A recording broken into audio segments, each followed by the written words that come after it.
నమస్తే, welcome to Suman TV. నేను విష్ణు. ప్రస్తుతంతో పాటు ఆల్గో ట్రేడర్ రాము గారు ఉన్నారు, వారితో మాట్లాడదాం. సార్ నమస్తే. సార్ నమస్తే విష్ణు గారు. సార్ రాము గారు, ఇప్పుడు సైకాలజీ అంటే మనం హెల్త్ ఇష్యూస్కి సంబంధించి మాట్లాడుకుంటుంటాం ఎక్కువగా కూడా. అంటే సైకలాజికల్గా ఇబ్బందుల్లో ఉన్నాడు, మానసిక ఒత్తిడికి గురి అవుతున్నాడు, ఆందోళనకు గురి అవుతున్నాడు అంటూ కూడా సైకలాజికల్ ఇష్యూస్ గురించో లేదా హెల్త్ ఇష్యూస్ గురించి మాట్లాడుకుంటుంటాం. ఇప్పుడు మార్కెట్ విషయానికి వస్తే కూడా ఈ సైకాలజీని తీసుకొచ్చి దీంట్లో అటాచ్ చేస్తుంటారు. ట్రేడర్ సైకాలజీ అని చెప్తుంటారు కదా. ఏంటి అసలు ఈ ట్రేడర్ సైకాలజీ ఏ విధంగా ఉండాలి? ఇతను ట్రేడింగ్లోకి రావాలి అంటే తనను తాను ఏ విధంగా సిద్ధపరచుకొని ట్రేడింగ్లోకి రావాలంటారు అసలు? ఇది విష్ణు గారు, చాలా ట్రేడర్స్లో మెదులుతున్న సమస్య. అసలు ఈ ట్రేడర్ సైకాలజీ ఏంటి? ఏ మీటింగ్లో అయినా కూడా ఒక 10 నిమిషాలు, ఒక 20 నిమిషాలు మాకు ట్రేడింగ్ సైకాలజీ గురించి చెప్పండి అనేసి చాలా మీటింగ్లో అడుగుతుంటారు. సో ఈ సైకాలజీ ఏంటంటే మనల్ని ఒక పద్ధతిలో నిలబెట్టే సిస్టమ్ అన్నట్టు. ఒక సిస్టంలోకి రావాలి.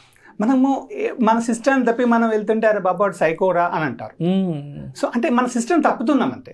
ఆ సిస్టమ్ తప్పకుండా ఉండాలి అని అంటే మనం సైకాలజీగా మినిమం మన పద్ధతులు మనం చేసుకోవాలి. ఒక మంచి ధోరణి, ఒక మంచి వ్యావహారిక శైలి మన భాష బయటకు వెళ్తే ఇంకా రకరకాల మాటలు ఉంటాయి. సో ట్రేడింగ్ లో కూడా మనకు అదే ఇంప్లిమెంటేషన్ అవుతుంది. ట్రేడింగ్ అనే రూల్స్ ని మనం ఎప్పుడైతే అవాయిడ్ చేస్తున్నామో ఖచ్చితంగా మనల్ని ఓ పద్ధతిలో చూస్తూ ఉంటారు. అంటే మన పద్ధతులు మనం తప్పి చేస్తున్నాం, అంటే వ్యవహారం చెడిపోయింది అంటారు. అంటే మామూలుగా ఇద్దరు వ్యక్తుల గురించి కంపేర్ చేస్తున్నప్పుడు వాళ్ళిద్దరి మధ్య వ్యవహారం చెడింది అంటుంటారు. ఇది కూడా అంతే. ఏ బిజినెస్ కి ఎన్ని రూల్స్ ఉంటాయో అదే విధంగా ట్రేడింగ్ కూడా రూల్స్ ఉంటాయి. ఆ ట్రేడింగ్ రూల్స్ తప్పుతున్నాము అంటేనే మనం ఆ ఇంటెన్షన్ లోకి వెళ్ళిపోతున్నట్టే. సో ట్రేడర్ అక్కడ భయపడతాడు. ఆ రూల్ తప్పి ట్రేడ్ చేశాడంటే ఖచ్చితంగా భయపడుతుంటారు. సో ఇక్కడ సైకాలజీ అనేది పర్టికులర్గా ఇది చదవాలి, ఈ సబ్జెక్ట్ చదవాలి, ఇవన్నీ ఏం కాదు. సైకాలజీ అంటే మీ రూల్స్ని మీరు ఇంప్లిమెంటేషన్ చేస్తే you are the healthy person. మీ రూల్స్ కనుక మీరు ఇంప్లిమెంటేషన్ చేయకపోతే మీరు ఇంకో పార్ట్లో ఉన్నట్టు. అంటే చేయాల్సిన పని చేయకుండా ఇంకో పని చేస్తే అంతే. సో దీనిలో ఏంటంటే ఇప్పుడు మనము భారతంలో కనుక చూసుకున్నట్లయితే మంచిగా చెప్తారు, బాబు మీ పని మీరు చేసుకుంటూ వెళ్ళండి, ఫలితాన్ని ఆశించకండి, మీ పని మీరు చేసుకుంటూ పోండి, జరగాల్సింది దేవుడు జరుగుతారు కదా. సో అదే విధంగా ట్రేడింగ్ లో కూడా మీ రూల్స్ అండ్ రూల్స్ ప్రకారం వెళ్ళండి. ఈ రూల్ చేశాను, నాకు లాస్ వచ్చింది ఆర్ లాభం వచ్చింది, ఓకే ఇది ఎందుకు రాలేదు, ఇది ఎందుకు వస్తుంది, ఇవన్నీ మనల్ని నెగటివ్ థింక్లోకి పంపించేస్తూ ఉంటాయి. సో మనం చేయాల్సింది ఖచ్చితంగా మన రూల్ మనం ఇంప్లిమెంటేషన్ చేయాలి. సో ట్రేడింగ్లో మనం సెట్టింగ్స్ ఎలా పెట్టుకోవాలి అంటే అది స్ట్రాటజీ కావచ్చు, లేకపోతే మనం నేర్చుకున్న పద్ధతే కావచ్చు, ఏదైనా కానీ అదే రూల్ ప్రకారంగా మనం చేయాలి. సో ఇక్కడ మనం గమనించినట్లయితే ఏంటంటే ఇప్పటి వరకు ఏ ట్రేడర్ అయినా కానీ ఇన్వెస్టర్ అయినా కానీ చేసిన తప్పునే చేస్తూ ఉంటాడు. ఇప్పటి వరకు నేను ఈ 14 సంవత్సరాల ఎక్స్పీరియన్స్లో కొత్త మిస్టేక్స్ చూడలేదు. అంటే ఏ కస్టమర్, ఇప్పుడు ఒక కస్టమర్ వచ్చారు, ఆయన ట్రేడ్ చేశాడు, ఆయన కొన్ని ప్రాబ్లమ్స్ ఫేస్ చేశాడు, అదే ప్రాబ్లమ్స్ మళ్ళీ ఒక పర్సన్ వస్తాడు, అవే ప్రాబ్లమ్ ఫేస్ చేస్తాడు, మళ్ళీ సేమ్ ప్రాబ్లం ఇంకో పర్సన్ కూడా. అంటే ఇక్కడ ఏమవుతుందంటే పర్సన్ అదే ప్రాబ్లమ్స్ని రిపీటెడ్గా చేస్తున్నాడు. సో దీన్ని ఎప్పుడైతే కంట్రోల్ చేసుకోగలుగుతాడో హీ విల్ బి ద మార్కెట్లో ప్రాఫిటబుల్గా ఉండడానికి చాలా ఛాన్సెస్ ఉన్నాయి. అదేవిధంగా ఇన్వెస్ట్మెంట్ విషయానికి వస్తే కూడా ఏమైనా సైకాలజీ వర్కౌట్ అవుద్దా? అంటే ఇన్వెస్టర్ యొక్క సైకాలజీ గురించి కూడా మాట్లాడుకోవచ్చు అంటారా? డెఫినెట్గా. ఇన్వెస్టర్కి వచ్చేసి ఏముంటుంది, నాకు స్టాక్ బాగుందంటే ఆ స్టాక్ కొనేసి ఊరుకుంటాడు. సో ఇతడు వేరే వాటి గురించి ఆలోచించాడు. అంటే నా ఇన్వెస్ట్మెంట్ ఇక్కడ ఉంది, సో మార్కెట్ బాగుంటే ఆర్ కంపెనీ ఫలితాలు బాగుంటే నా మార్కెట్ ప్రకారంగా నా స్టాక్ పెరుగుతుంది, నాకు ప్రాఫిట్ వస్తుంది. సో అతడు ఇంకేం థింక్ చేయడు, నాకు రేపు మార్కెట్ ఎలా ఉంది, రేపు మార్కెట్ పడుతుందట కదా, ఎల్లుండి ఎలా ఉంటుంది, ఇలాంటి ఆలోచనలు ఏమి ఉండవు. సో కాబట్టి investor psychology very very clear. So అందులో మనం ఎక్కువగా ఆలోచించాల్సిన అవసరం లేదు. ఎక్కువ ట్రేడర్ సైకాలజీ, ఇంట్రాడే ట్రేడర్కే ఈ సైకాలజీ స్టార్ట్ అవుతుంది.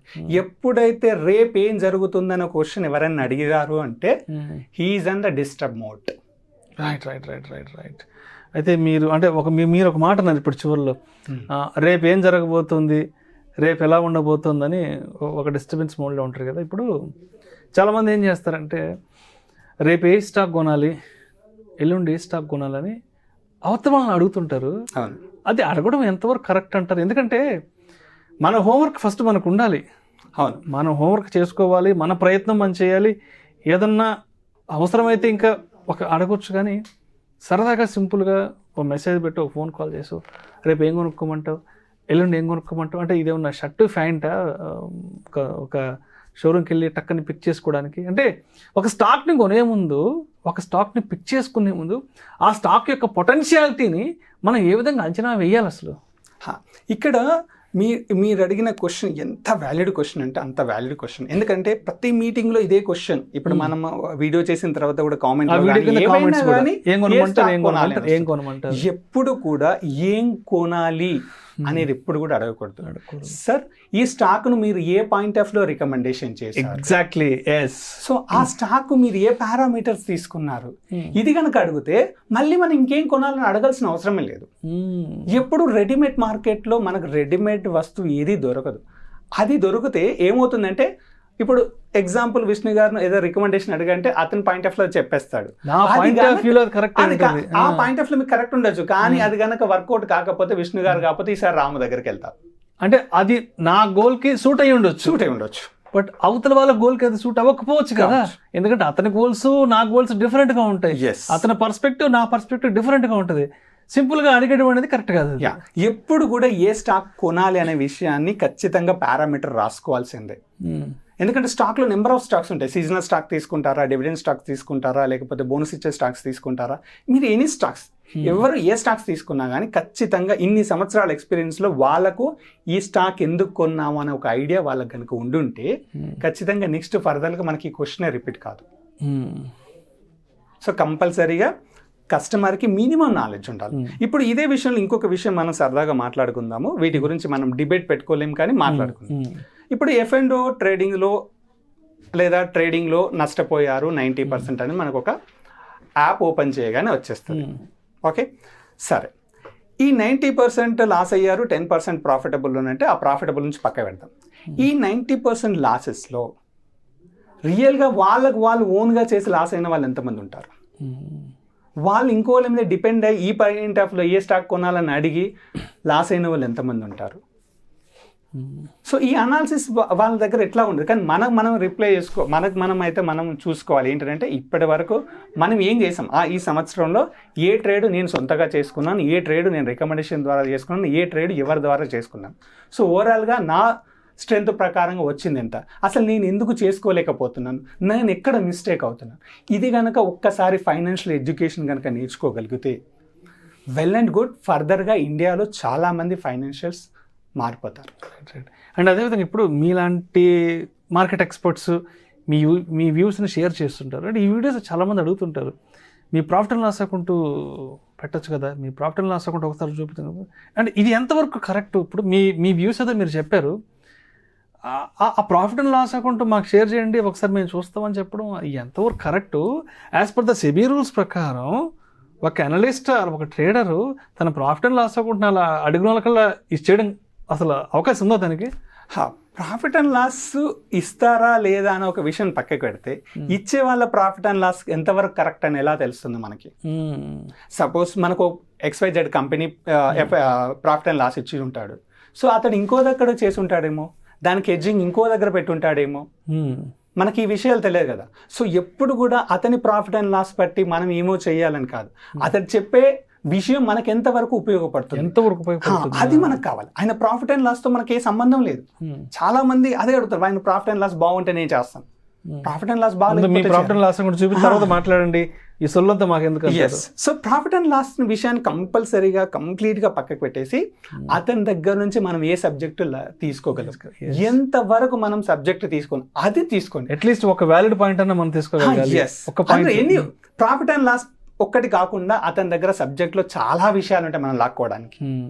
అదొక్కటే కాదు కదా, అవి లాక్కోగలిగితే ట్రేడర్స్ ఈజీగా డెవలప్మెంట్ అవుతుంది. ఎప్పుడు కూడా జడ్జ్మెంట్ చేయకూడదు. ప్రాఫిట్ అండ్ లాస్ పైన ఒక కస్టమర్ జడ్జ్ఫై చేయకూడదు.